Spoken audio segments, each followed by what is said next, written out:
marches comme un aveugle qui ne sait pas où il va. Tu marches comme un sourd qui n'entend rien du tout. Tu t'en fous de Dieu, tu te moques de sa Bible.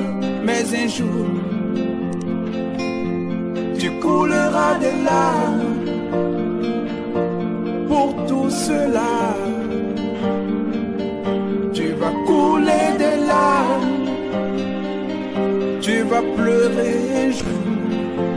Dis-moi si tu mourrais ce soir, mais que diras-tu à Dieu si tu mourrais demain?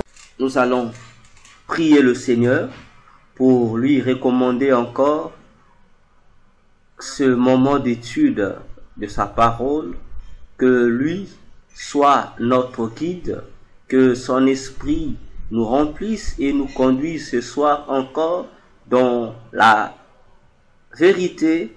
Élevons nos voix, prions pour ce moment au nom de Jésus.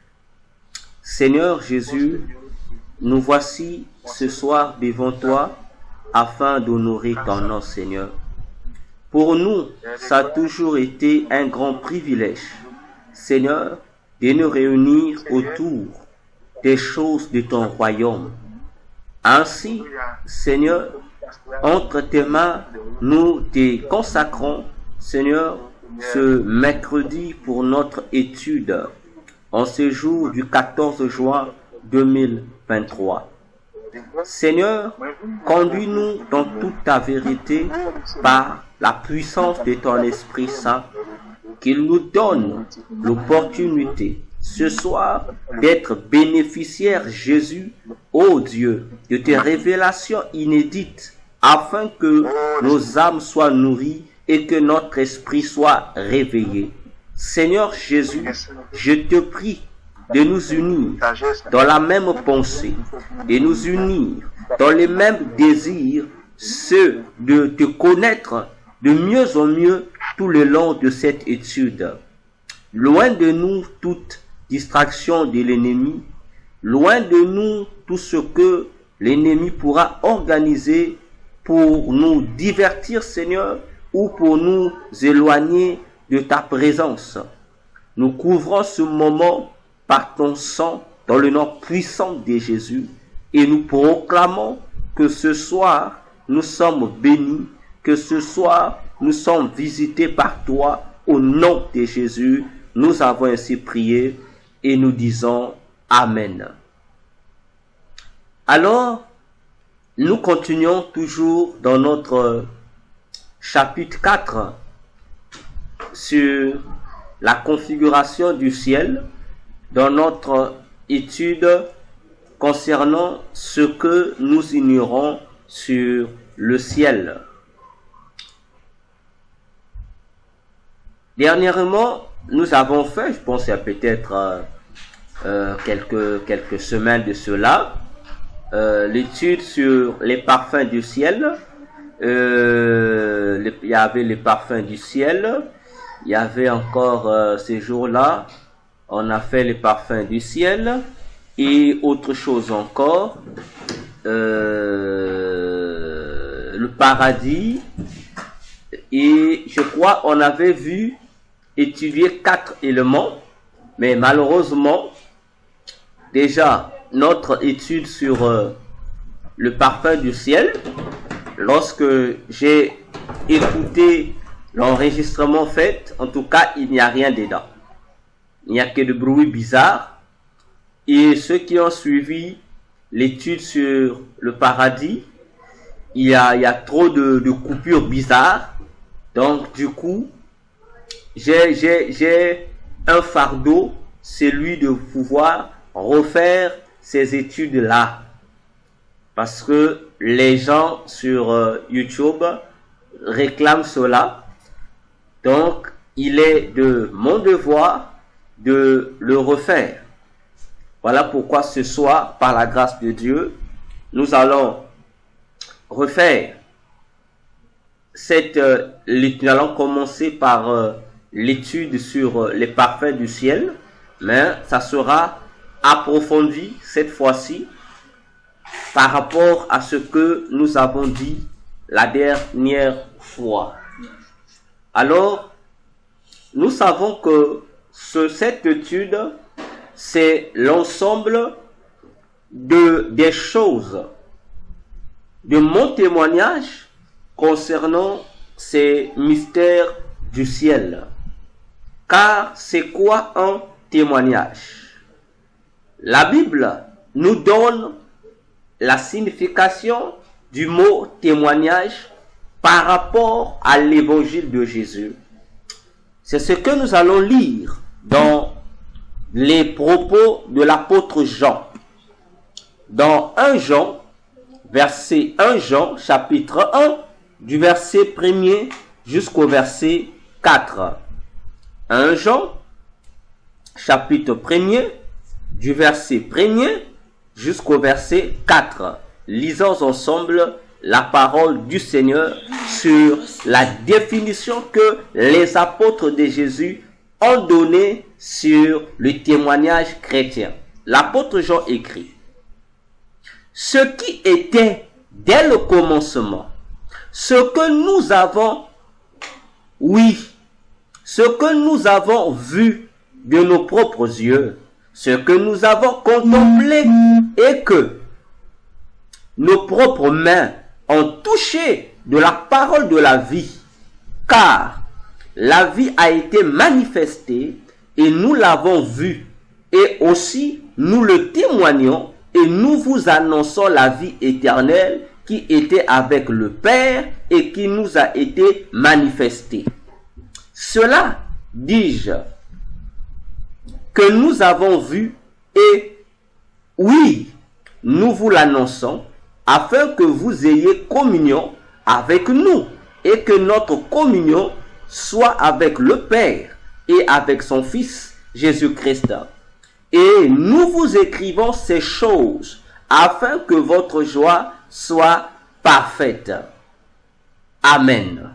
Amen. Nous voyons ici que le témoignage de l'évangile, selon les apôtres de Jésus, selon les disciples de Jésus, c'est quoi? C'est dire ce qu'ils ont écouté dès le commencement, ce qu'ils ont vu dès le commencement et ce qu'ils ont touché dès le commencement concernant la personne de Jésus-Christ. Donc, le témoignage, c'est cela, dire ce que tu as entendu du Christ, 1, 2, dire ce que tu as vu de Christ, et 3, ce que tu as palpé, tu as touché de Jésus. Ainsi, les choses que je suis en train de déclarer sont des choses que moi-même je suis témoin. Ainsi, je n'ai pas de difficulté à refaire le témoignage. Pour moi, il n'y a pas de difficulté pour ça.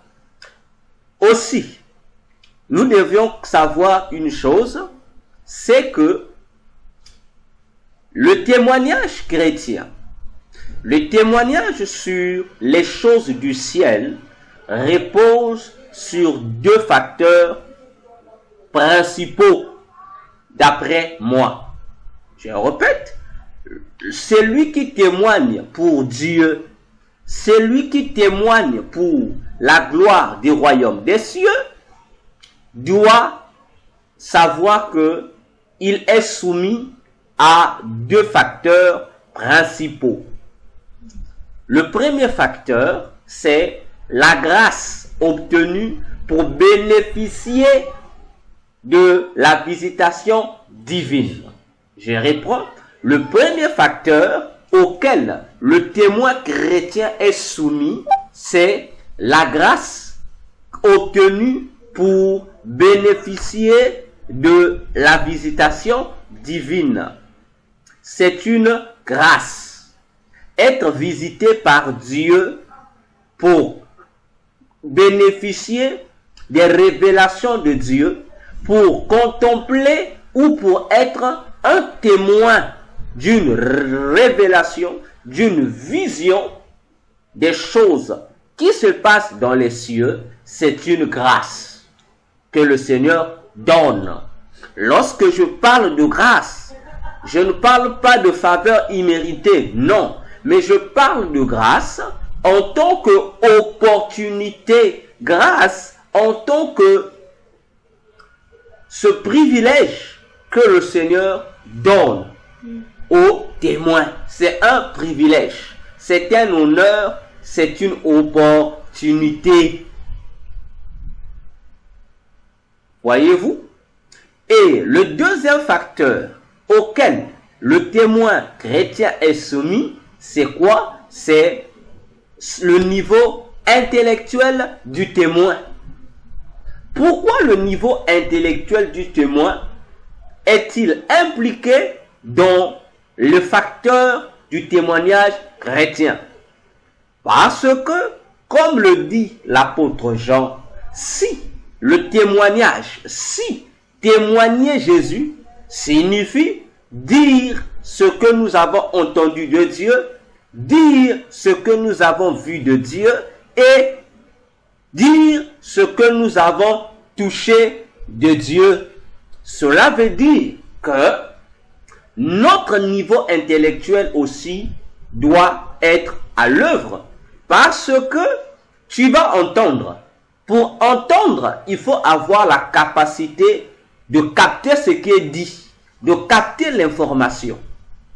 Pour capter l'information, il faut avoir la capacité de retenir, n'est-ce pas? Or, pour retenir, ça veut dire que tu dois être intelligent.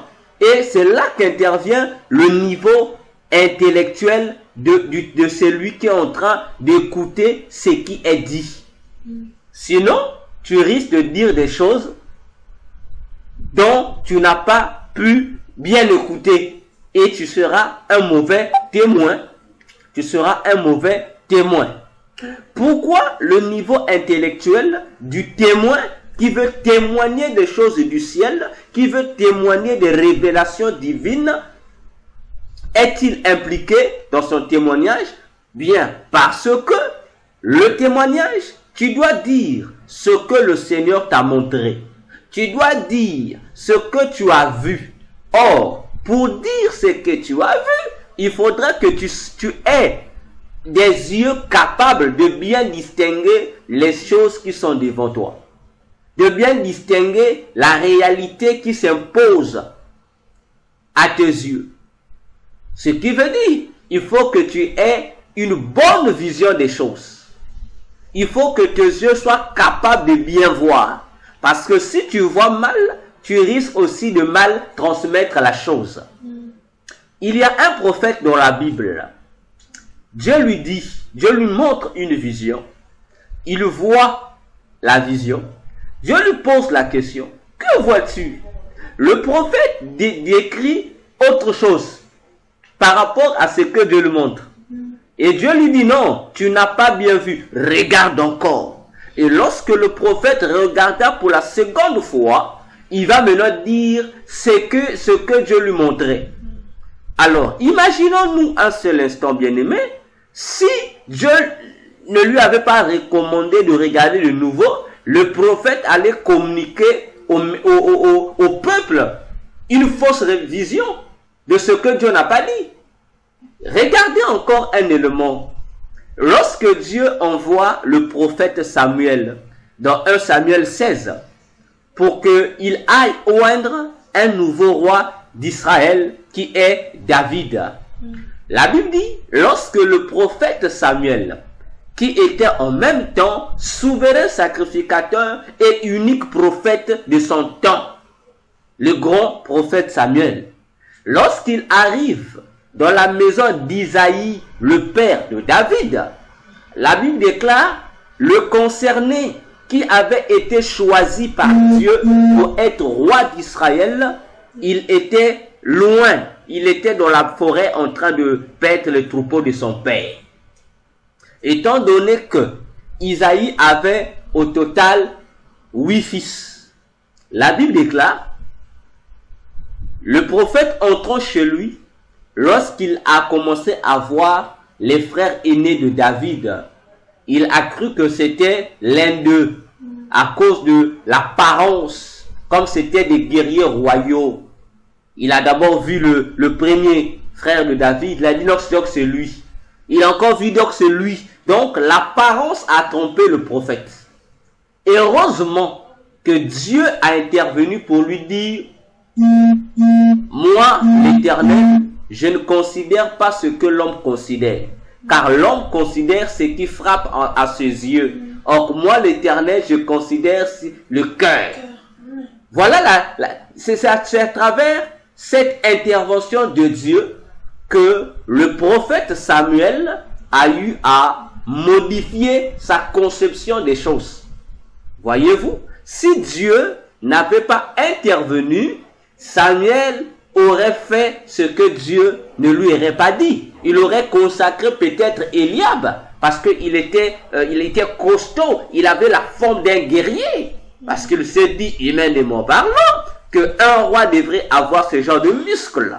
Un roi devrait avoir ce genre de gabarit. Mais pour Dieu, Dieu voyait autre personne. Voyez-vous?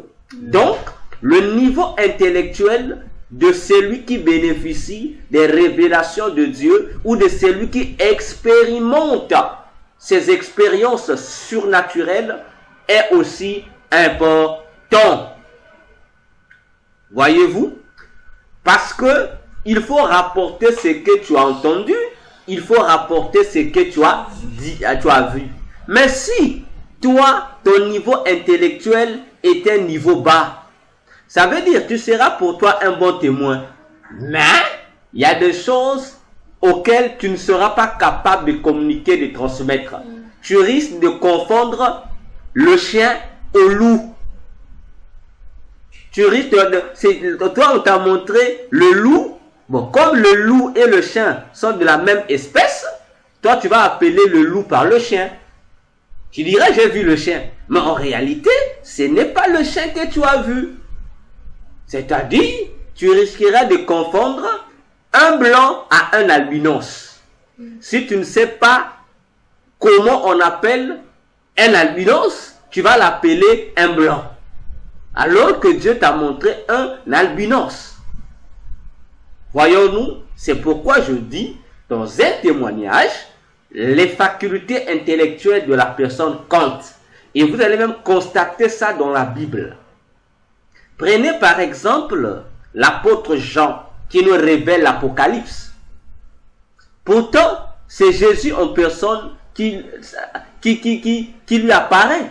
Jésus lui assigne un ange qui lui amène dans le futur pour l'amener même au ciel pour qu'il voie. Il est là en présence du trône de Dieu. Il voit les anges. Il est au milieu des anges et il a un ange guide qui est en train de l'instruire par rapport aux différentes réalités qu'il est en train de voir.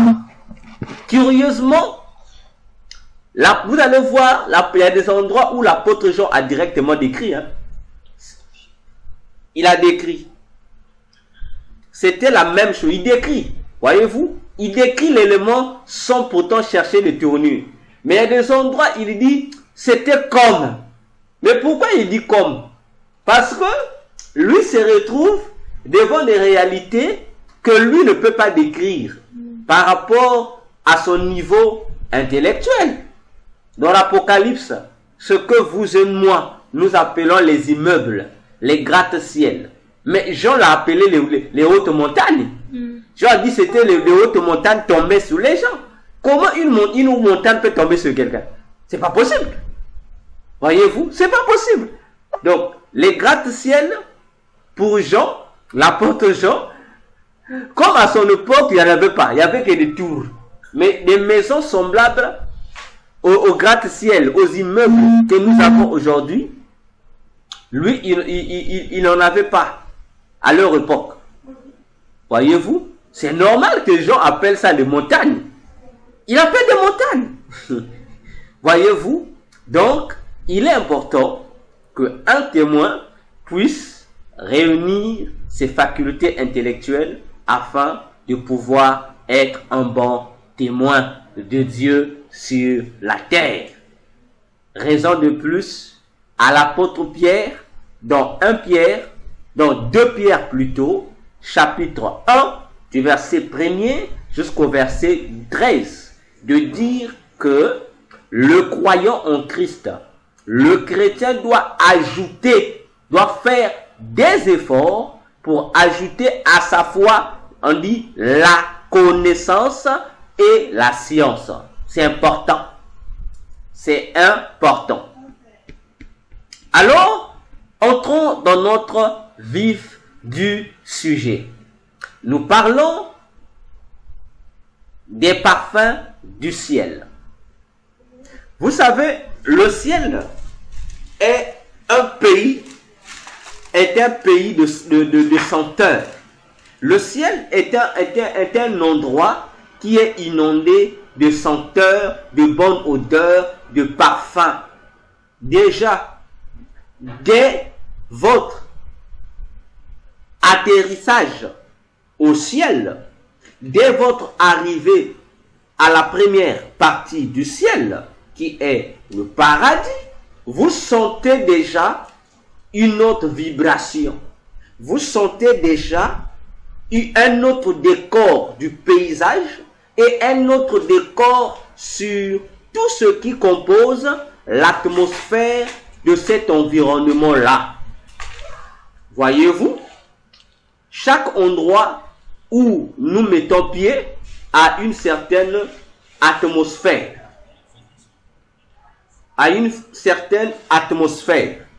Voyez-vous, si vous quittez l'Afrique et que vous vous retrouvez en Europe, vous saurez vous-même faire la différence que exactement là, vous vous retrouvez dans un autre endroit.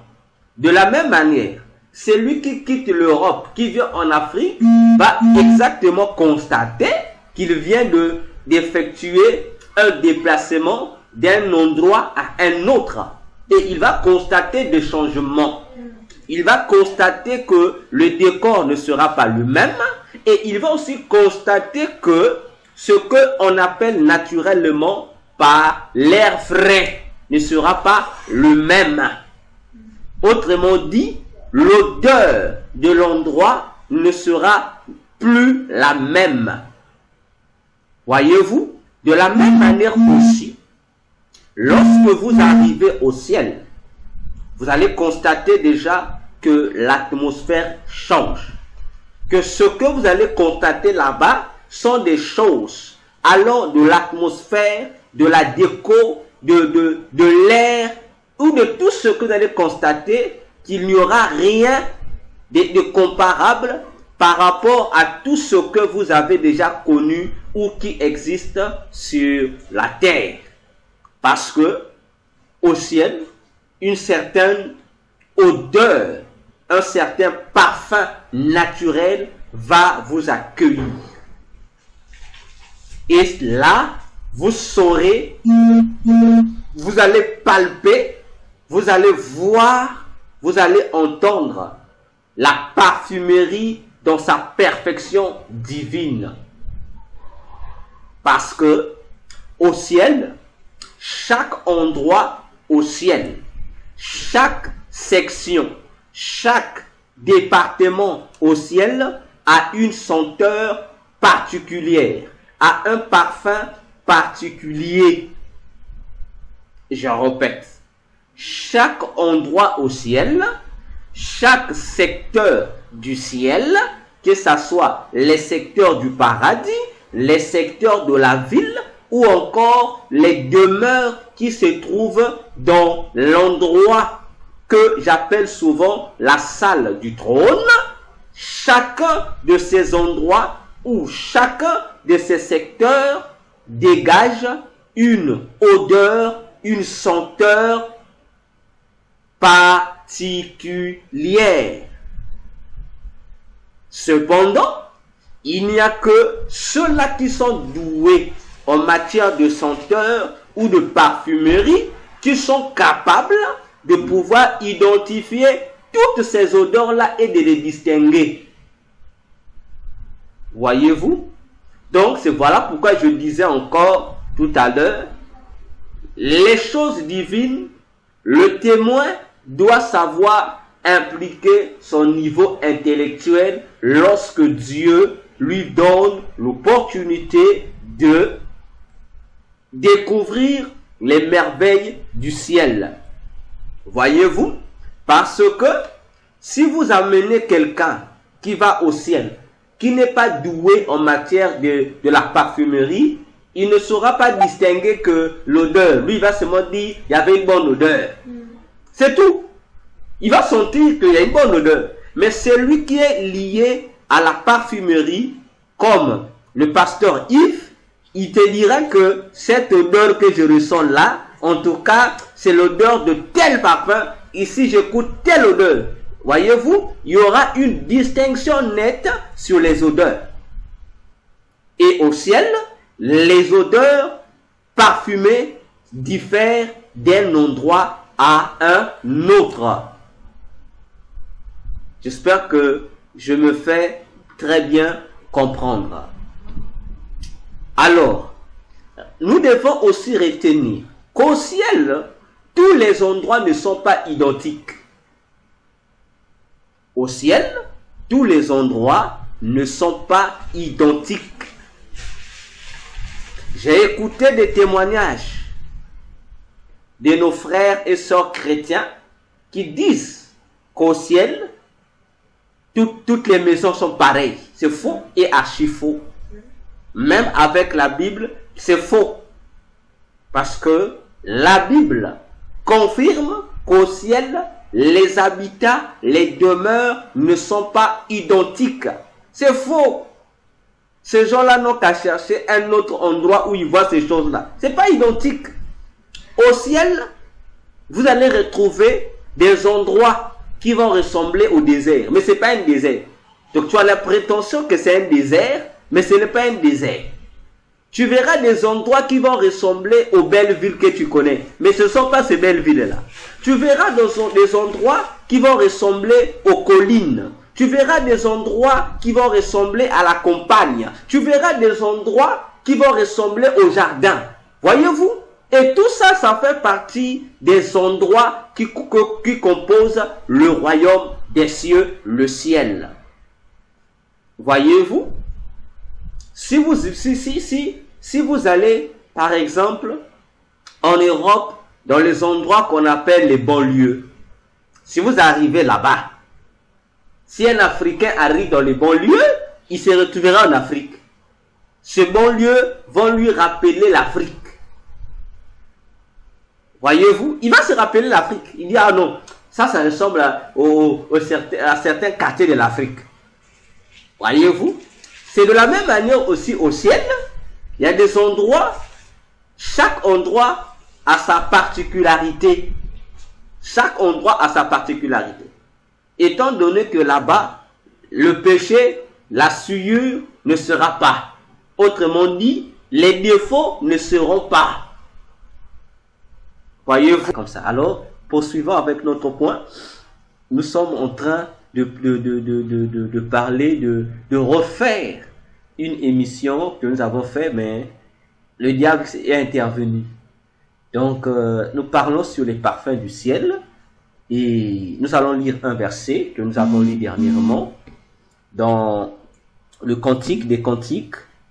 Moi, je vais lire désormais avec ma Bible Martin, parce que lui, c'est grand mon père, je peux bien lire.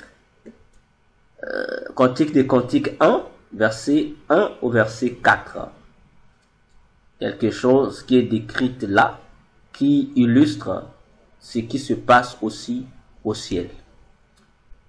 Salomon écrit, le cantique des cantiques qui est de Salomon, qu'il me baise des baisers de sa bouche, car tes lèvres, car tes amours sont plus agréables que le vin. À cause de l'odeur de tes excellents parfums, ton nom est comme un parfum répandu. C'est pourquoi les filles t'ont aimé. Tire-moi et nous courons après toi lorsque le roi m'aura introduit dans ses cabinets.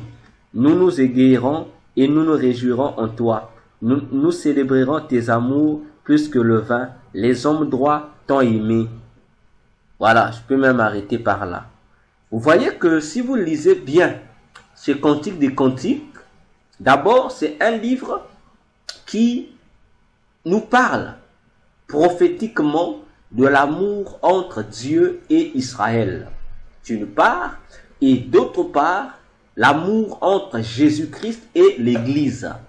C'est pourquoi si vous lisez bien Cantique des Cantiques, vous allez voir que il y a des choses qui sont décrites là qui n'ont rien à voir avec Salomon ou avec ses femmes. Rien à voir. Or, ce sont des textes prophétiques que Salomon a eu à écrire pour traduire simplement ces deux amours entre Dieu et Israël et Jésus et son épouse l'Église. Et vous allez voir que dans ce texte, si vous prenez le verset 3, la partie A, où on parle des parfums, bon, chez vous, ça sera le verset 3, oui, dans vos Bibles Ségan, mais chez moi, c'est toujours le verset 2, où il est dit, à cause de l'odeur de tes excellents parfums. Voyez-vous? Donc, on fait comprendre que le roi dégageait sur lui plusieurs parfums. Voyez-vous? Plusieurs parfums. Et ce qui est curieux, on utilise un mot, un adjectif ici. Dans vos Bibles, c'est sûrement le mot zouave dans vos Bibles. Mais c'est le mot excellent, parfum. Ce qui est traduit chez vous par le mot odeur zouave. Voilà, odeur zouave, c'est ce que en matière de parfumerie qu'on appelle l'excellent parfum. C'est-à-dire c'est un parfum qui dégage une odeur qui donne des bonnes impressions à notre odorat, qui attire au fait le regard, une odeur devant laquelle personne ne peut résister. Bon, je peux comparer ça à ce qu'on appelle les parfums des grands hommes là. Voyez-vous que ces grands hommes ont des parfums qu'ils utilisent. Dès qu'ils passent à côté de toi, l'odeur qui reste doit pousser tout le monde à retourner le regard pour apprécier l'odeur. Et on dit, le roi ici, il a aussi sur lui ces odeurs-là, des parfums excellents. On précise, ces parfums excellents ou ces odeurs zouaves. On précise ça. Voyez-vous? Et si vous regardez bien, vous allez voir que, de même que, comme je le dis au départ, le ciel étant un endroit composé de plusieurs secteurs, de plusieurs zones, de plusieurs endroits, et chacun de ces endroits a une odeur particulière, a un parfum particulier. Ainsi, de même que les parfums de Salomon, d'après Cantique et Cantique, pulvérisaient tous les palais du roi. Donc, tout ce qui était compartiment du palais du roi était parfumé par le parfum du roi Salomon. De même aussi, tous les compartiments du ciel sont parfumés par un seul parfum, qui est le parfum de Christ, mais un seul parfum qui, une fois sortant de Christ lui-même, devient des parfums. Un seul parfum, mais qui dégage plusieurs odeurs, plusieurs parfumeries. C'est pourquoi, vous allez voir, dans la partie B de ce verset, Cantique chez vous, Cantique 1, 3, verset B, on dit, ton nom est un parfum qui se répand. Ah! Le nom est un parfum qui se répand. Mais qui se répand où? On dit, dans le palais du roi ou dans le compartiment du roi. Or, nous savons tous qu'au ciel, il n'y a qu'un seul roi, c'est Jésus. Et nous savons tous qu'au ciel, il n'y a qu'un nom qui est élevé au-dessus de tous les noms. C'est le nom de Jésus. Donc, nous comprenons par cette comparaison du texte de Cantique 1 à 4, que Jésus aussi au ciel, son nom est un parfum. Donc, si le nom de Jésus est un parfum, et nous savons que le nom désigne ou qualifie une personnalité donnée. Donc, Jésus, la personnalité de Jésus est une sorte de centrale à parfum qui fournit les senteurs dans tous les différents endroits du ciel. C'est-à-dire, la personnalité de Jésus alimente les senteurs du ciel. Donc, de là où il est sur son trône principal. Pourquoi je dis trône principal? Parce que Jésus au ciel n'a pas qu'un seul trône. Il a des trônes selon les endroits. Mais il n'a qu'un trône principal qui est son trône de commandement, qui se trouve dans l'endroit dont j'appelle souvent par le lieu ou la salle du trône. Ça, c'est son trône principal d'où il dirige, d'où il règne en tant que créateur. Mais en dehors de ce trône doré-là, il a encore d'autres trônes. D'autres trônes qui n'ont rien à voir avec ce trône-là. Voyez-vous? Donc, du particulier, nous avons la diversité. D'une senteur, nous avons plusieurs senteurs. Voyez-vous? C'est pourquoi je disais dernièrement, je suis en train de créer ma Bible.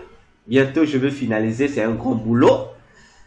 Vous allez voir que dans Apocalypse, bon, même dans Genèse, hein, dans Genèse, on nous parle de l'arbre de la vie. Hein, ce qui est écrit dans nos Bibles, traduit dans nos langues à nous, que ce soit en anglais, on dit l'arbre de vie. Voyez, dans Apocalypse 2 aussi, 2:7, on parle de l'arbre de vie. Mais dans nos traductions, qui n'ont rien à voir avec les traductions hébraïques, le mot vie, arbre de vie, ou souffle de vie, de Genèse, où on parle aussi de ça, Genèse 2:7, je pense, où Dieu souffla dans les narines de l'homme un souffle de vie. Le mot vie là, et le mot arbre de vie, le vie du souffle de vie, et le vie de l'arbre de vie là. Dans nos Bibles, c'est au singulier. Mais dans la Bible hébraïque, c'est le vie au pluriel. Donc il y a un S à ces vies là. Et lorsque tu le mets ces S correctement, tu comprends que lorsque Dieu souffla dans l'homme, le souffle des vies, tu comprends exactement ce que représentait ce souffle-là. Ça représentait l'âme, ça représentait l'esprit. Lorsqu'on dit arbre des vies, nous comprenons que c'est un seul arbre, mais qui a en lui des vertus de plusieurs vies. Voyez-vous, nous quittons du particulier pour aller vers l'universalité, vers la pluralité. Ce qui nous renvoie à Jean 7, le verset 36 au verset 37, où Jésus présente le Saint-Esprit comme étant un fleuve. Mais d'un fleuve, on retrouve plusieurs fleuves d'eau vive. Pourtant, il n'y a qu'un seul.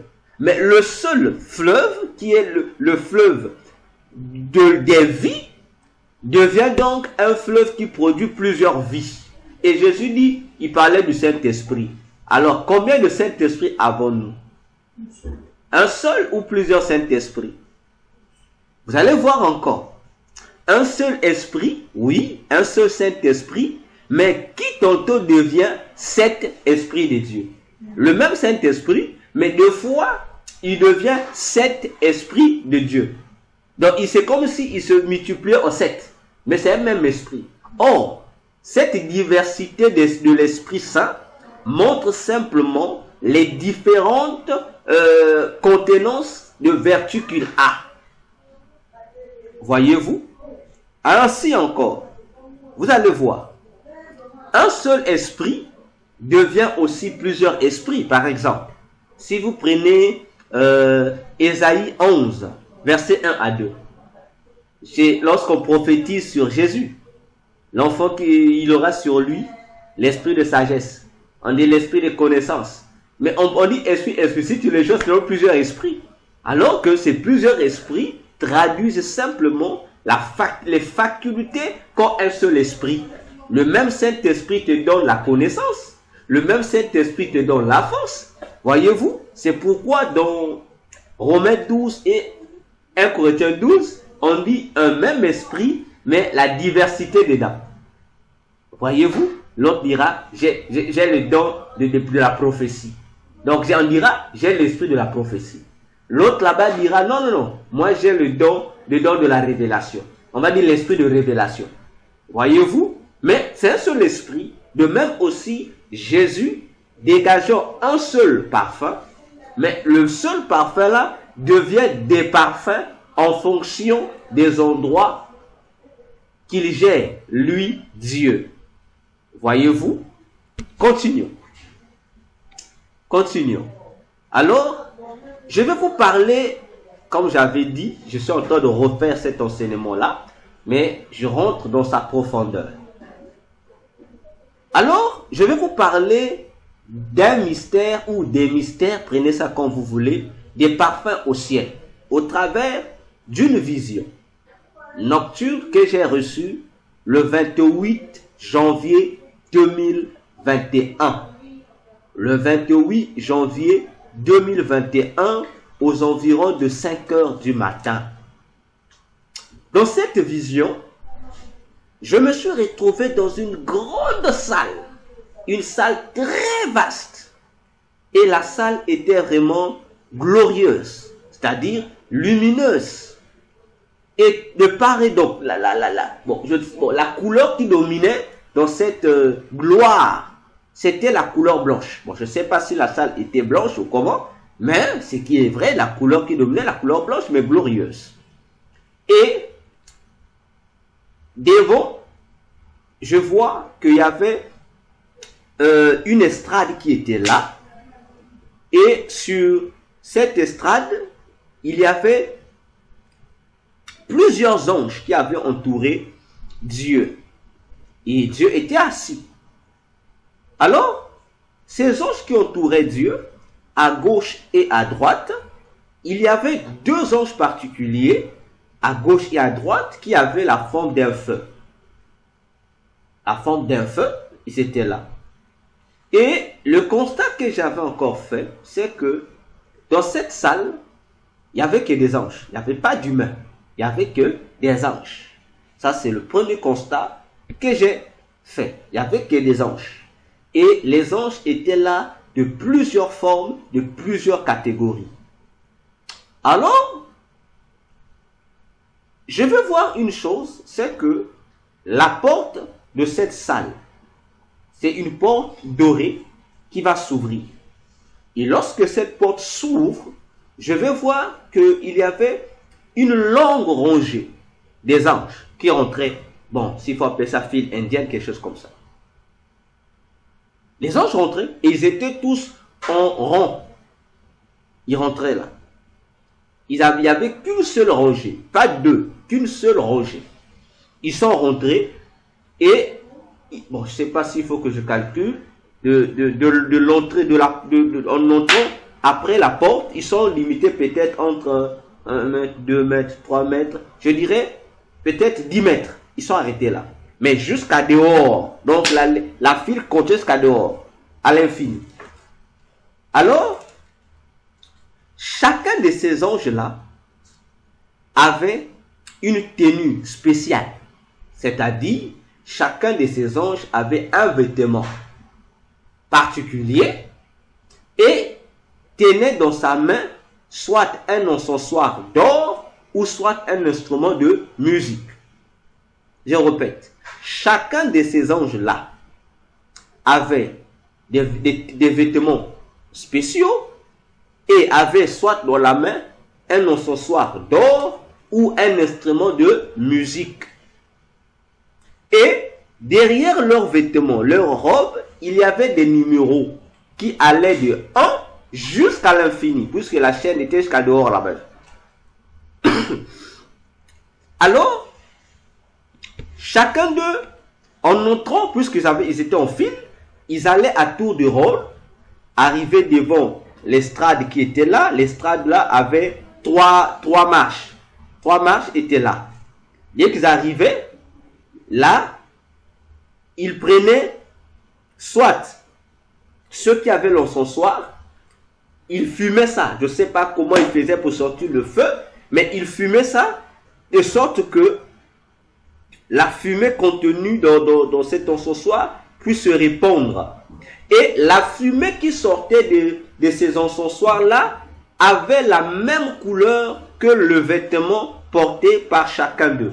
C'est-à-dire, celui qui avait par exemple des vêtements bleus, lorsqu'il se mettait à déverser ou à fumer son encensoir, sa fumée donnait la même couleur bleue.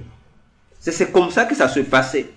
Et si l'ange n'avait pas l'encensoir d'or, l'ange venait avec un instrument de musique et jouait.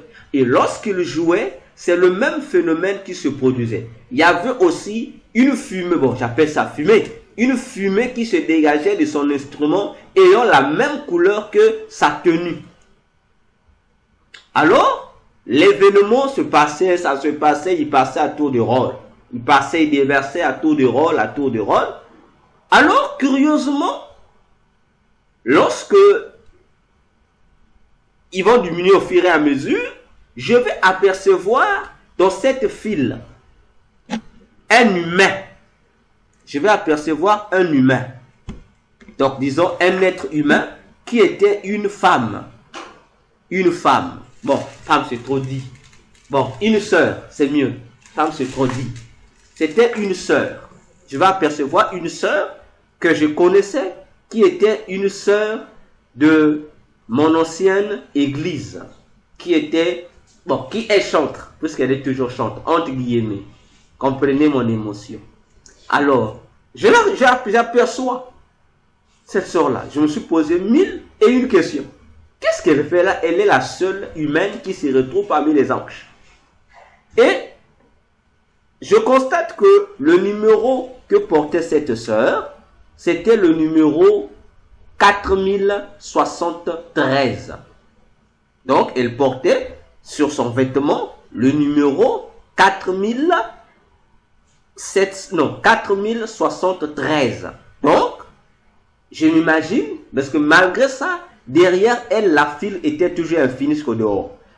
Donc, si vous me demandez, donc j'ai commencé par le numéro 1. Donc, dans peu de temps que j'ai passé là, donc il y avait déjà eu, avant cette dame, 4072 anges qui sont passés. Et elle était la créature 4073 qui devrait passer. Alors, cette sœur-là, disons cette chantre-là, elle avait un vêtement différent de tous les anges. Elle avait une robe décorée avec des dessins de fleurs. Je pense que les mamans peuvent connaître ce genre de robes qui ont un peu un tissu léger comme ça, mais il y avait un peu de dessins de fleurs, quelque chose comme ça. Elle avait un pantalon, comment vous appelez ça? Du genre pontaku. Bon, chez nous on appelle ça pontaku. Pantalon des femmes chinoises. Vous voyez les femmes chinoises là? Les pantalons qu'elles portent sont blancs comme ça. Et ces femmes-là, ce pantalon était de couleur marron. Et elle avait des chaussures noires. Bon, des chaussures qui étaient comme des ballerines. Je ne sais pas si c'est des ballerines. Quelque chose comme ça. Et elle avait des cheveux non tressés. Donc des cheveux laissés un peu à l'air libre. Quelque chose comme ça. Donc entre tous les anges qui étaient là, son vêtement était différent parce que les anges avaient les robes, et malgré qu'ils avaient encore d'autres vêtements dessus, mais on sentait que la robe était là. Alors, cette chantre-là avait dans les mains, elle n'avait pas d'encensoir, mais elle avait un instrument de musique qui ressemblait à une mini pirogue en bois. En bois, bon, vernisé, bon, nous on appelle ça ici au Congo, en bois de France. Bon, parce que je ne connaissais pas le nom de l'instrument, j'ai seulement su ce nom parce que ce nom est apparu sur son instrument. Et le nom de l'instrument, c'était Gittith. On avait écrit Gittith. Voilà. C'est ce nom qui était écrit là. Alors, lorsque l'ange qui était devant, la 4072 a fini, c'est elle, cette sœur, qui devait se rapprocher pour faire comme les autres. Alors, lorsqu'elle s'est mise à s'approcher devant le trône, les deux anges en feu là, qui se tenaient à gauche et à droite de Dieu, ont volé avec leurs ailes et ils sont venus se mettre à la première marche de l'estrade, la troisième disons. Parce qu'il n'y en avait que 3. Et ils se sont mis là. Et pendant que la sœur continuait à venir, les deux anges ont parlé à la fois. C'est comme s'ils étaient collés. Donc ils parlaient à l'unisson. Ils sont adressés à elle. Ils lui ont dit de s'arrêter là où elle était arrivée là. Qu'elle devrait s'arrêter. Elle devrait s'arrêter. Alors, je suivais la scène. Elle s'est arrêtée. Elle-même, elle ne comprenait pas pourquoi elle s'arrête. On l'a dit, arrête-toi là. Et lorsqu'elle s'arrête, je veux voir ces deux anges-là. Bon, donc, dans leur milieu. Donc, ils sont un à gauche, un à droite. Maintenant, au milieu d'eux, ils vont sortir un cordon doré. Et ils vont commencer à mesurer la distance d'où eux ils étaient, de là où, donc de la première marche. Voilà, je prends la première, si on remonte, ça sera la première. Mais si on redescend, ça sera la troisième. Donc, de cette première ou troisième marche de l'estrade, ils ont mesuré jusqu'à l'endroit où cette sœur s'était arrêtée face à face à eux. Et lorsqu'ils ont mesuré, la mesure s'est affichée. On a écrit 7 coudées. Donc, entre la distance d'où cette sœur s'était arrêtée et le début, là où étaient les anges, donc disons, là où pour arriver au trône de Dieu, la mesure qui était là, la distance faisait 7 coudées. L'image de 7 coudées était apparue, 7 coudées. Bon, pour ceux qui veulent calculer 7 coudées, une coudée nous fait 0,5 mètres. Donc 1 mètre et demi. Une coudée fait 0,5 mètres. Donc pour calculer 10 coudées par rapport à nos mètres, il nous faut faire donc 0,5 mètres fois 7. Ça nous donnera quelque chose, je crois, de 3 mètres et demi, je pense. Entre 3 mètres ou 3 mètres et demi. Donc, la distance qui séparait cette sœur chantre au trône de Dieu, à l'estrade, c'était de 7 coudées entre 3 ou 3 mètres et demi. Alors, lorsque les anges ont fini de faire le mesurage, ils ont retiré le cordon, ils sont mis à fixer cette sœur-là. Et Dieu, depuis son trône, il a commencé à s'adresser à cette sœur. Dieu va lui dire, pourquoi me chantes-tu? La première question que Dieu lui pose. Pourquoi me chantes-tu? Et la deuxième question que Dieu va poser à cette sœur, Dieu va lui dire, si tu veux me chanter pour moi, si tu veux chanter pour moi, sois parmi les fils de Corée. Tu chanteras et mon cœur se réjouira. Sinon, ne chante pas. Je fermerai la porte de mon ciel. Troisième question, Dieu va lui dire, ta gittith n'a pas de parfum. Ta gittith, c'est-à-dire l'instrument de musique qu'elle avait là, n'avait pas de parfum. Et du coup, la vision prend fin là. Et j'ai eu cette vision le 28 janvier 2021.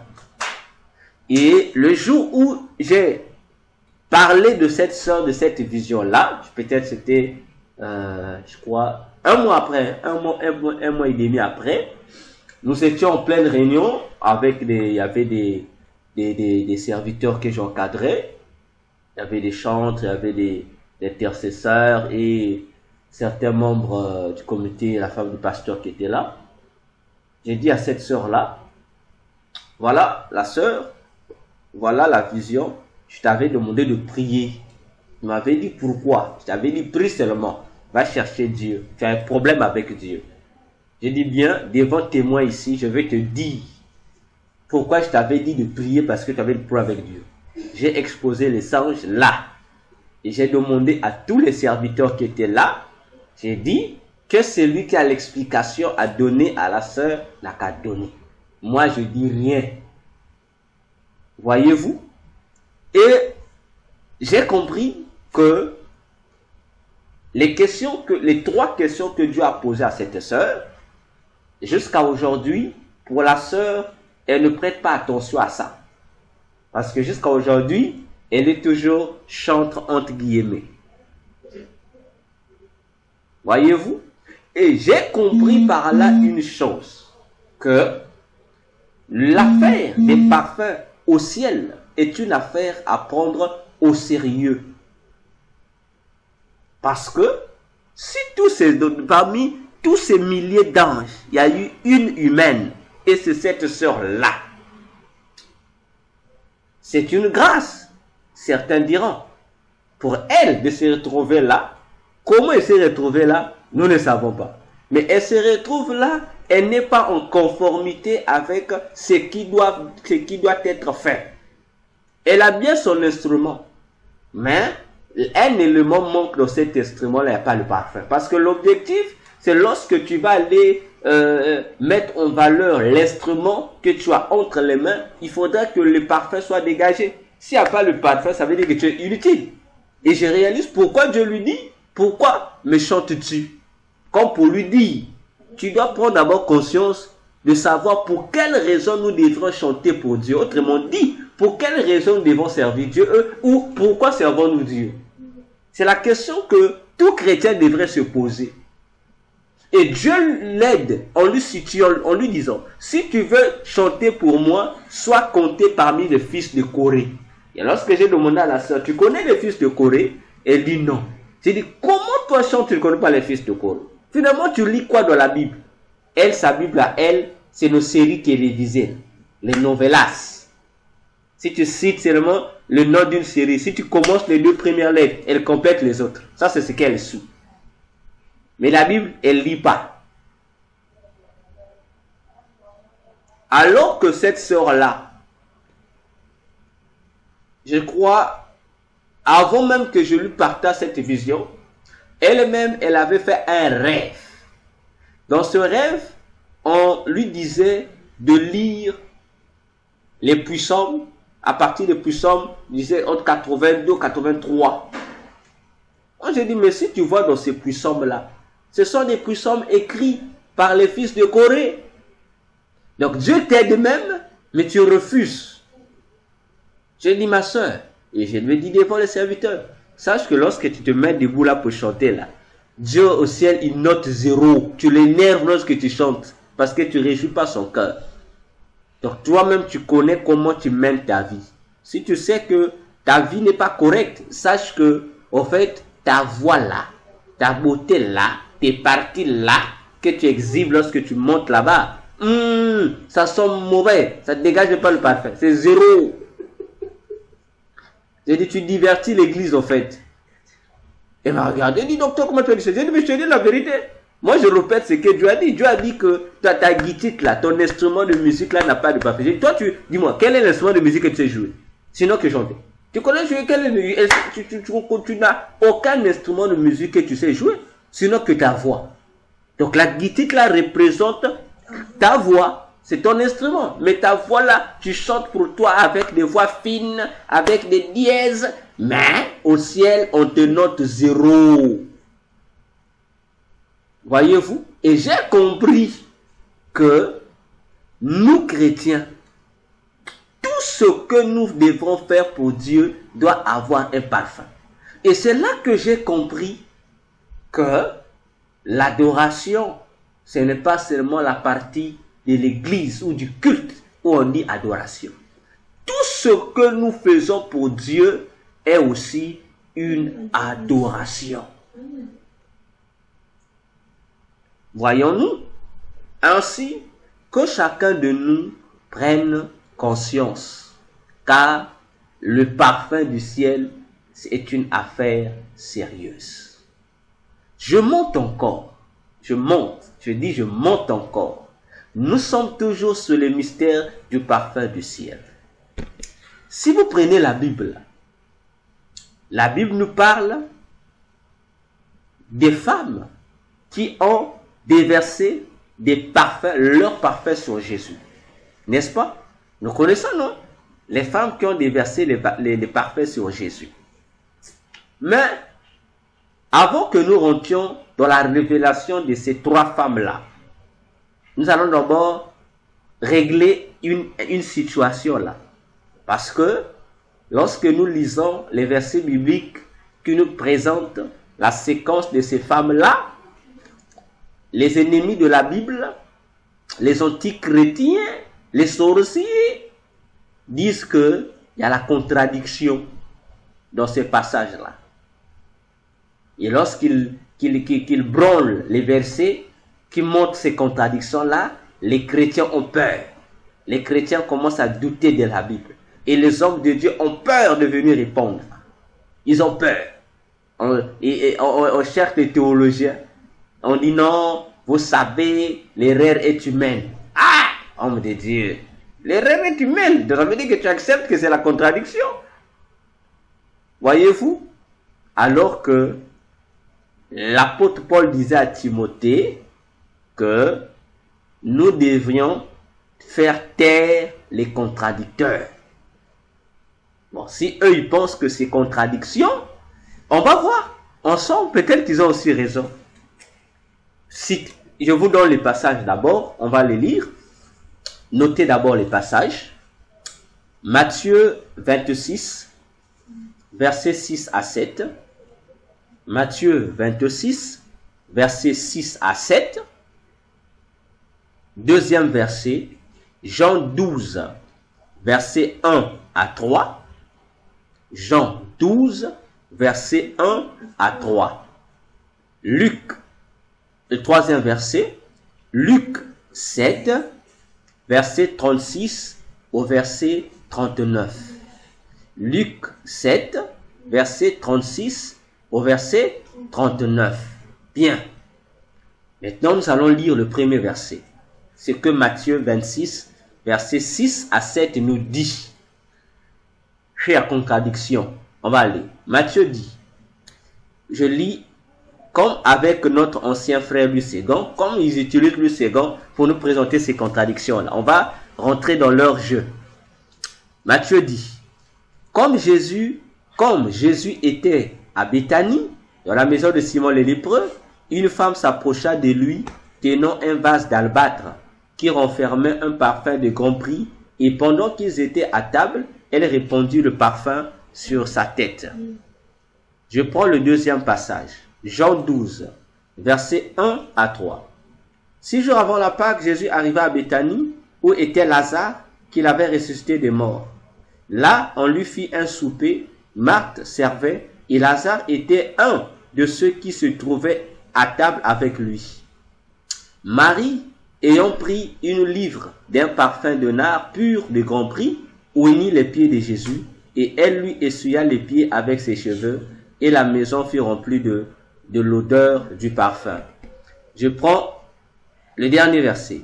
Luc 7, 36 à 39. Un pharisien pria Jésus de manger avec lui. Jésus entra dans la maison du pharisien et s'est mis à table. Et voici, une femme pécheresse qui se trouvait dans la ville, ayant su qu'il était à table dans la maison du pharisien, apporta un vase d'albâtre plein de parfum et se tint derrière aux pieds de Jésus. Elle pleurait. Et bientôt, elle lui mouilla les pieds de ses larmes, puis les essuya avec ses cheveux, les baisa et les oignit de parfum. Le pharisien qui l'avait invité, voyant cela, dit en lui-même, si cet homme était prophète, il connaîtrait qui et de quelle espèce est la femme qui le touche, il connaîtrait que c'est une pécheresse. Maintenant, les gens qui lisent ces 3 versets disent qu'il y a contradiction entre ces femmes-là. Il y a contradiction parce que la même femme, mais qui est présentée 3 fois différemment, et quelque part, elle va oindre les cheveux de Jésus. Quelque part, la Bible dit non, ce sont les pieds de Jésus. Alors, il y a contradiction. Il trouve qu'il y a contradiction. Sûrement, vous avez remarqué ça. Il avait remarqué qu'il y a contradiction d'après leur lecture. Que la même femme, comment la même femme peut... C'était quoi? Elle avait déversé le parfum sur les pieds ou sur la tête de Jésus. Il y a problème. Ils disent, voilà la preuve de la contradiction. Voilà, parmi les fameuses contradictions présumées de la Bible, que les pasteurs aiment fuir pour se camoufler, pour dire l'erreur est humaine, que c'est aussi les hommes qui ont écrit la Bible. Il n'y a aucune contradiction dans ces 3 versets. Il n'y en a aucune. Il n'y a qu'un sorcier qui peut voir la contradiction ici. Donc si quelqu'un voit la contradiction dans ces 3 versets sur cet épisode de la femme qui doit venir déverser son parfum sur Jésus, donc c'est un sorcier. Oui, c'est un sorcier. Parce que, allons-y, examinons Matthieu 26, versets 6 à 7. La Bible dit, Jésus était à Béthanie, dans la maison d'une personne qu'on appelait Simon le lépreux. Premier indice, Jésus est à Béthanie. Deuxième indice de Matthieu, dans la maison de Simon le lépreux. Troisième indice, Matthieu ne nous donne pas le nom. Ne nous donne pas le nom de la femme. Et Matthieu précise que cette femme-là, qui s'approche, déverse le parfum sur la tête de Jésus. Il n'y a pas de contradiction. Si vous remontez Matthieu 26, le verset 1 à 2, nous allons lire une précision qui a échappé aux contradicteurs. S'ils avaient pris le soin de ne pas lire avec leurs gros yeux, mais de lire convenablement, avec crainte de Dieu, ils ne disaient pas ces bêtises-là. Matthieu 26, 1 à 2, dit quoi? Lorsque Jésus eut achevé tous ses discours, il dit à ses disciples, vous savez que la Pâque a lieu dans 2 jours, et que le Fils de l'homme sera livré pour être crucifié. Et si vous descendez, vous allez tomber sur cet épisode-là. Donc, à 2 jours de la fête de la Pâque, la dernière Pâque que Jésus devait fêter, Jésus se retrouve à Béthanie, dans la maison de Simon le lépreux. À 2 jours de la Pâque, retenez ça. À 2 jours de la Pâque, il est à Béthanie, dans la maison d'un Simon le lépreux. Pas Simon le Congolais. Non, non, non. Le Simon le lépreux. Et pendant qu'il est dans la maison de ce Simon le lépreux, 2 jours avant la Pâque, une certaine femme rentre. On ne nous donne pas les statuts de cette femme.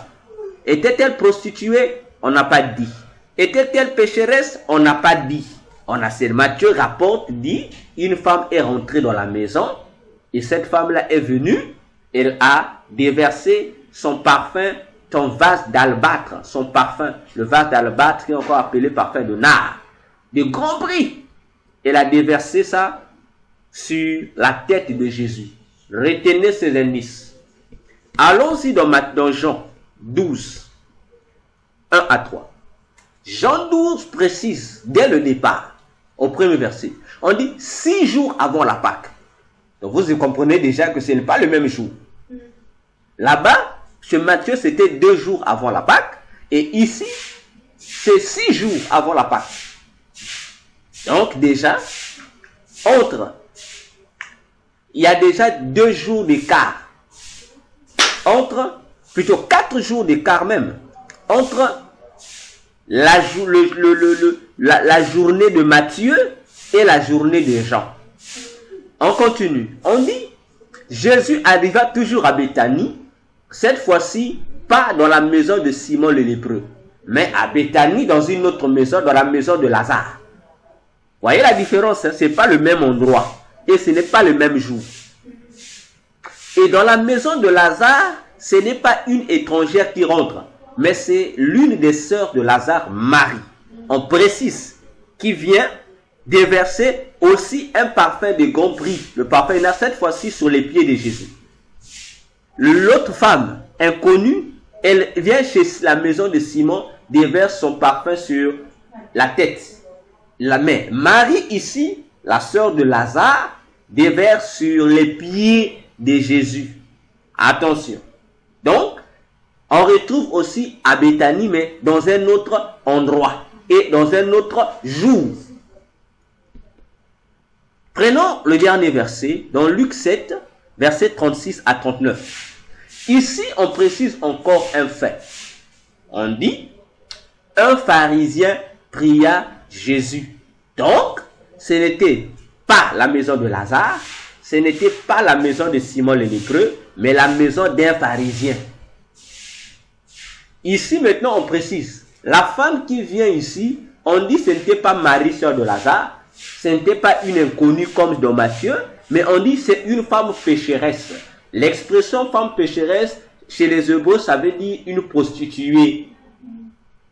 Voyez la différence? La Bible est précise. J'aime la Bible avec ça. On dit que cette femme-là, elle va faire quoi? Elle va faire comme Marie. Elle va aussi déverser ça sur les pieds de Jésus.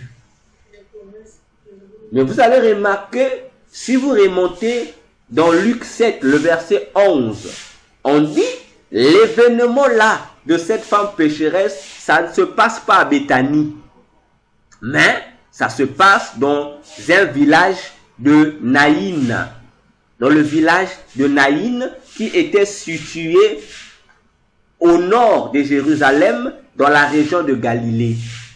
Tandis que l'événement de Matthieu et de Jean se sont déroulés dans le village de Béthanie qui était au sud de Jérusalem, dans la région de la Judée. Donc vous voyez qu'il n'y a qu'un sorcier qui peut dire que ces versets sont contradictoires. Il faut que tu sois sorcier.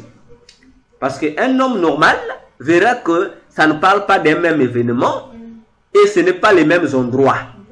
Donc il n'y a pas de contradiction. Et ce n'est pas aussi les mêmes femmes.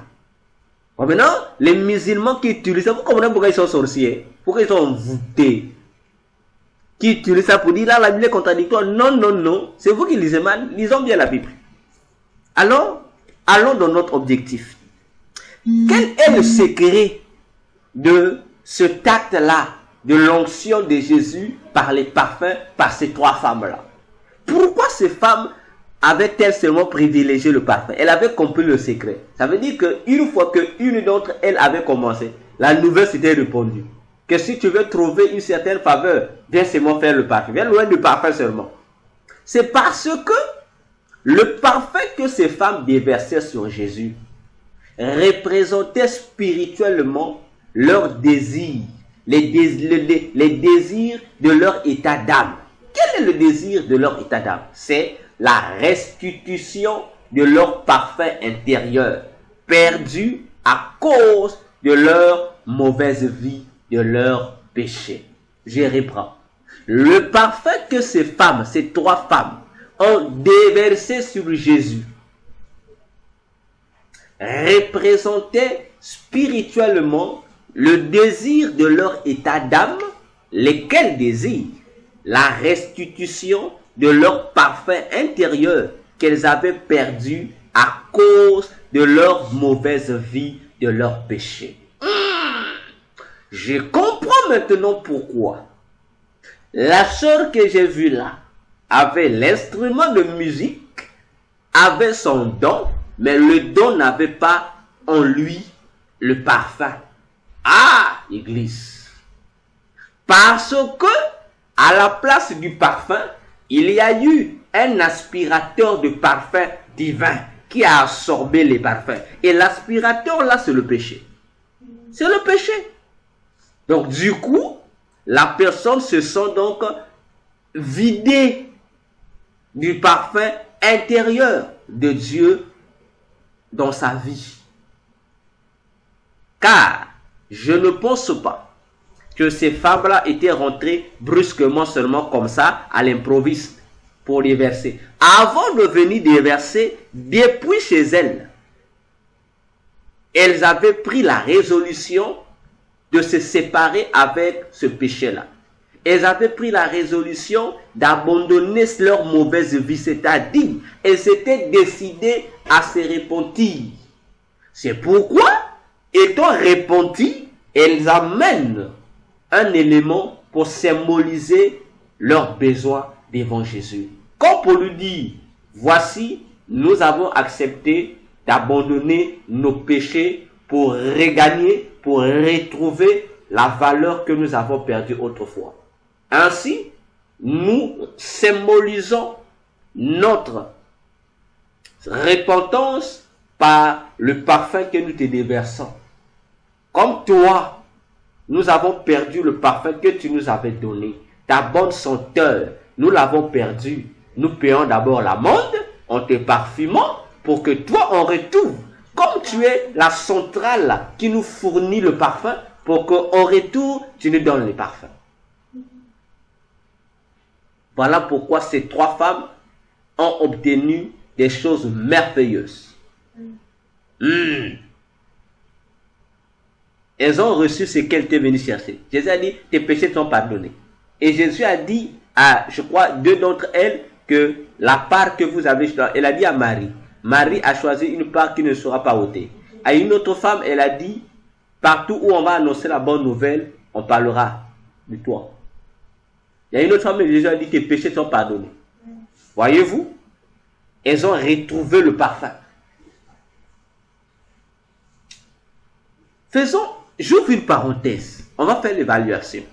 Ces trois femmes ont apporté, toutes les trois, pas n'importe quel parfum. Non. Ils ont apporté, on dit, un parfum de grand prix, que les Juifs appellent une livre d'albâtre ou le parfum de nard.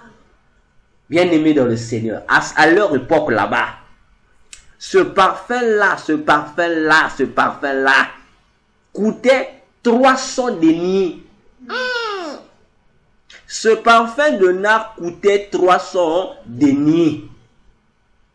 Or, 300 deniers, j'ai dit 300 deniers, c'était le prix de la location annuelle d'une maison. Donc, le loyer d'une maison en Israël à cette époque s'évaluait de 50 jusqu'à 300 deniers par an. Imaginons-nous. Donc, le loyer que toi et moi, on va payer pendant 12 mois, cette femme a pris ça pour tout déverser dans quelques minutes sur Jésus. C'est comme si elle disait, toute l'économie qu'elle s'était amassée là, qui devait lui permettre de payer son loyer. Autrement dit, elle accepte de devenir vagabonde. Elles acceptent de devenir des sans-abri simplement pour donner gloire à Jésus. Et je comprends pourquoi Jésus leur a dit, partout où on annoncera la bonne nouvelle, vos noms seront enseignés. Que la part que vous avez choisie, personne ne va vous ôter cette part. Quel sacrifice! Simplement pour chercher la faveur du roi, pour chercher seulement à se faire pardonner, pour chercher à se faire restituer la bonne odeur de Dieu dans leur vie. C'est pas fini. À l'époque, à cette époque-là de Jésus, les vêtements de riches, comme on dit les vêtements des riches là, ça coûtait entre 100 et 200 deniers. Mais elle apporte 300 deniers. Donc, son parfum avait plus de valeur que les vêtements des riches. Je descends. La dot, le prix de la dot d'une femme vierge en Israël à cette époque-là s'évaluait à 200 deniers. Les femmes là ont donné 300 deniers. Donc, leur sacrifice là a plus de valeur que le mariage. Je descends encore. En Israël, la dot d'une veuve était fixée à 100 deniers. Donc, les 300 deniers de ces femmes-là avaient 3 fois plus de valeur que le remariage d'une femme qui avait perdu le mariage avant. ou qui s'étaient divorcés, ou qui avaient perdu le mari. Voyez, je descends, c'est pas fini. Le salaire d'un soldat romain, le soldat, était par année. Donc, dans une année, lorsque un soldat romain rassemblait son salaire, là, ça lui faisait 50 deniers seulement par an. Vous imaginez ça? Donc, pendant 12 mois, le salaire du soldat romain faisait 50 deniers. Mais cette femme a donné, ces femmes-là ont apporté à Jésus 300 deniers. Dans 300 deniers, il y a combien de 50 dedans? Il y en a 6, je pense. Il y en a 6. Donc, cette femme-là pouvait embaucher des soldats et les payer. Voyez-vous? Elle pouvait les embaucher et les payer. C'est pas fini. C'est pas fini. La location du vêtement, qu'on appelle aujourd'hui on parlera de voile de mariage. Voyez, la location pour louer le voile du mariage, ça coûtait également 50 deniers. Voyez-vous, hein? Je descends encore. Le salaire d'un scribe, des gens qui ont torturé Jésus. Écoutez leur salaire. Les gens qui ont fait la gueule à Jésus. Les scribes là, les secrétaires, les gardiens de la loi. On leur payait par semaine 12 deniers. Mais cette femme-là, pas par semaine, par une journée seulement. Dans une journée, ces femmes ont apporté 300 deniers. Alors, imaginez-vous un peu. Et enfin, le salaire normal d'un ouvrier en Israël, par jour, puisqu'on payait des ouvriers par jour, c'était 1 denier. Donc, ces 3 femmes-là, ils ont déversé le salaire d'une année d'un ouvrier. Donc, l'argent qu'un ouvrier devait percevoir pendant 1 an, elles ont déversé ça en quelques minutes seulement. Je comprends pourquoi dans Jean 12, lorsque Judas a vu cette femme-là déverser, là, Judas s'est fâché. Judas s'est dit, merde, quel gâchis! On pouvait vendre ça et recueillir l'argent. L'argent, on pouvait partager aux pauvres et faire d'autres choses. Donc Judas, imaginez-vous, Judas c'était un bon trésorier, c'était un bon comptable. Donc en déclarant ça, il s'est indigné. Il a trouvé que c'était une perte. Donc ce parfum-là, combien seulement jeté sur la tête de Jésus. Judas a dit que c'était une perte. Mais Judas ne connaissait pas la profondeur de ce genre de sacrifice. Parce que la personne qui fait ce sacrifice avait besoin d'attirer le regard de Jésus sur lui. Avait besoin que Jésus puisse remettre dans sa vie l'élément qui n'existait plus. Faisons attention avec ton parfum divin. Parce que si tu n'as pas le parfum divin, tu vas sentir une mauvaise odeur et Dieu ne va pas t'écouter. Tu vas tout faire, Dieu ne va pas t'écouter parce que ton odeur là, ça va pousser le nez de Dieu à se détourner de toi. Alors que le nez de Dieu doit être focalisé sur ce que tu fais et sur toi pour recevoir les bonnes odeurs. La Bible dit, à la sortie de l'arche, Noé offrit à Dieu des holocaustes, c'est-à-dire il consuma des animaux. Et la Bible dit que Dieu sentit que l'offrande de Noé avait une odeur agréable. Et cette odeur agréable poussa Dieu à donner à Noé une bénédiction que Noé n'avait même pas demandé. Dieu dit, Noé, à cause de ça, la conscience est là. Je ne vais plus détruire l'humanité par le déluge. Simplement à cause d'une offrande de bonne odeur. Bien-aimés, faisons attention. Je suis presque à la fin. Je crois que je vais couper ça. Jeudi, demain, au vendredi, on va poursuivre. Je vais finir ici. Alors, je me suis posé 1001 questions à Dieu. Qu'est-ce qui a poussé toutes ces femmes-là à faire ce geste-là? Qu'est-ce qui a été pour eux source d'inspiration? C'était quoi, au fait? Comment? Et j'en ai obtenu la réponse. Dieu dit, leur source d'inspiration, ce sont les mages. c'est-à-dire les mages qui sont venus voir Jésus à sa naissance 2 ans après la naissance de Jésus. Parce que souvent, les gens pensent que les mages sont venus offrir à Jésus ou l'adorer le jour où Jésus est né. Non, ils sont arrivés à Jérusalem 2 ans après la naissance de Jésus. Donc, les mages, lorsqu'ils sont venus, Jésus n'était pas bébé comme bébé. Il n'était pas bébé comme bébé. Il avait déjà 2 ans. Alors, ces mages-là, il y a des débats inutiles dans le monde. Oh, ils étaient combien? Ils étaient combien? Ils étaient 3. Oui, ils étaient 3. Et les gens ont écouté le nom mage, ils ont fait le magicien. Et surtout les écoles théologiques ont bâti là-dessus des théories bizarres. Non, c'était des magiciens. C'était des magiciens comme dans la tête des gens. Lorsque nous écoutons le mot mage, on voit les magiciens. Attention. Attention, même dans la magie, on distingue ce mot-là. Parce que le mot mage, c'est un mot d'origine perse. Et étant d'origine perse, ce mot-là veut dire magos. Magos qui a plusieurs significations. Sa première signification, magos, qui est traduit aujourd'hui par mage, veut d'abord dire un savant. Comme nous aujourd'hui on dit un scientifique. Vous voyez, un génie.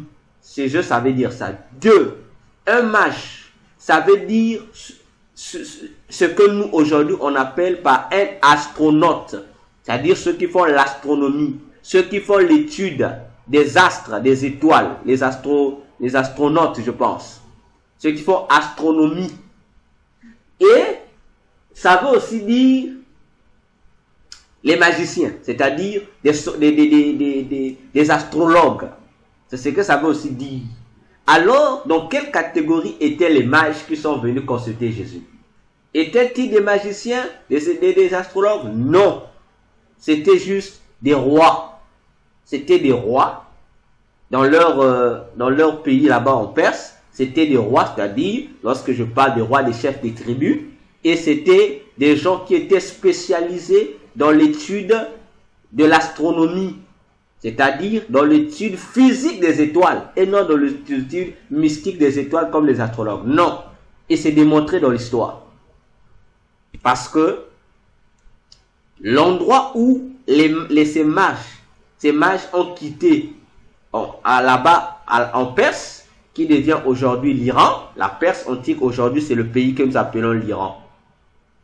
Voyez-vous, ces mages ont quitté un endroit en Perse, ils ont quitté un endroit, et l'endroit où le territoire où ils ont quitté avait un nom. Et aujourd'hui, le nom existe.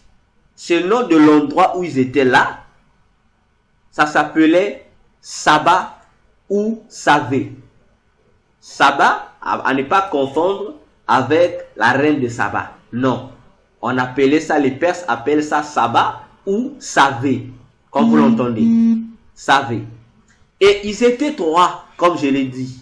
Le premier, un d'entre eux, était un roi. Roi, parce qu'à l'époque, il y avait plus des royaumes en forme de tribus.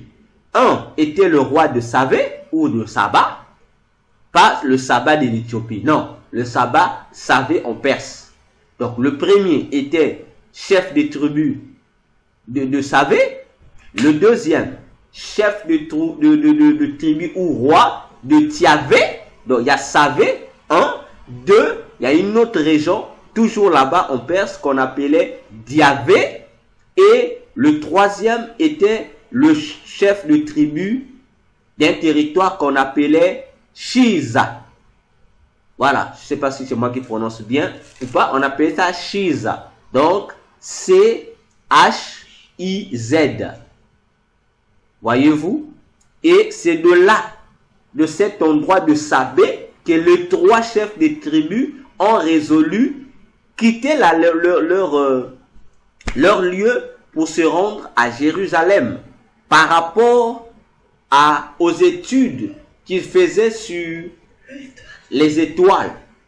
Et l'histoire aujourd'hui le démontre que cette région-là de Sabé, à l'époque, c'était comme la NASA. Donc c'était le meilleur endroit où on trouvait les grands astronautes, disons, les grands astronomes qui savaient vraiment faire l'étude sur les étoiles, sur le plan physique, qui n'avait rien à voir avec l'occultisme ou la magie. Et ils ont été surpris de voir physiquement l'étoile apparaître. Et ils ont su que cette étoile était mystérieuse parce que dans l'étoile, ils ont vu que l'étoile précisait que c'est le roi des Juifs. Et ils ont quitté, ils ont laissé leur tribu pour faire un voyage qui leur a pris 2 ans pour arriver afin de pouvoir adorer celui qu'ils reconnaissaient être le roi des Juifs.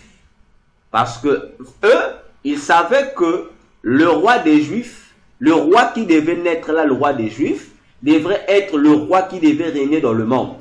Parce que dans leur religion qui était là-bas, le zoroastrisme, le faux prophète Zoroastre annonçait déjà ça.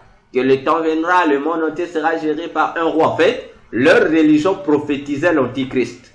Alors eux, ils ont eu la grâce parce que Dieu les a visités pour leur faire comprendre que c'est le roi des Juifs qui est né, le vrai. Ils ont effectué le voyage jusqu'à arriver à Jérusalem. Voyez-vous? Et lorsque eux, ils sont arrivés, ils ont offert de l'or.